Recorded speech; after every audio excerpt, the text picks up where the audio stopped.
Digital தொலைக்காட்சி நேயர்களுக்கு வணக்கம். இன்றைய முக்கிய செய்தி. கோவை கவுண்டம்பாளையம் கருப்பசாமி கோயில் ஹவுசிங் யூனிட் பகுதியில் வினைத்திருக்கும் விநாயகர் பிரதிஷ்டை வைத்து ஹவுசிங் யூனிட் இந்து முன்னணி நடத்தும் 31ஆம் ஆண்டு விநாயகர் சதுர்த்தி விழா மிக விமர்சையாக கொண்டாடப்பட்டது. இந்த விழாவில் விழா குழு ஒருங்கிணைப்பாளர் SR தம்பி சரவணன், வடக்கு மாவட்ட ஒருங்கிணைப்பாளர் K சாஜி, கவுண்டம்பாளையம் நகர இந்து முன்னணி C மணி, கவுண்டம்பாளையம் நகர செயலாளர் மற்றும் அருண்குமார், சிம்புராஜ், ஜெயராம், ஆகாஷ் ஆகியோர்கள் விழாவை ஒருங்கிணைந்து நடத்தினர்.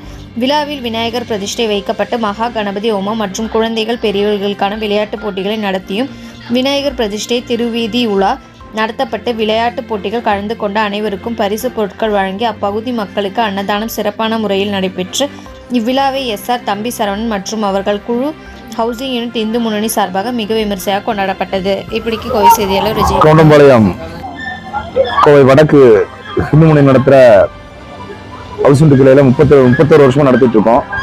இந்த வருஷம் இப்போ காலையில் கணபதி ஹோமமும் விளையாட்டு போட்டியும் பெண்களுக்கான மியூசிக்கல் சேர் மற்றும் கோல போட்டியெல்லாம் நடந்துச்சு.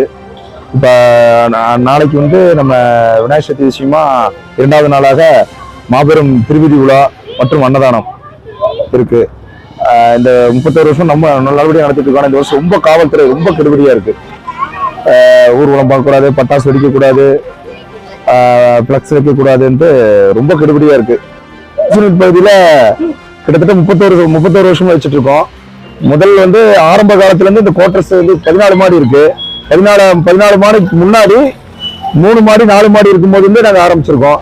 இதுல நிறைய, அதாவது தொன்று தொட்டு அப்படியே ஒரு 31 ஆண்டு காலமாக அப்படியே பாரம்பரியமா அப்படியே பண்ணிட்டே வந்துட்டு இருக்கோம். இதுல பொதுமக்களுடைய சப்போர்ட் நல்லா இருக்கு. இந்த விநாயகர் வைக்கிறது என்ன காரணம்னு கேட்டீங்கன்னா, நம்மளுடைய கஷ்டங்களை விநாயகர்கிட்ட நம்ம சொல்றோம்.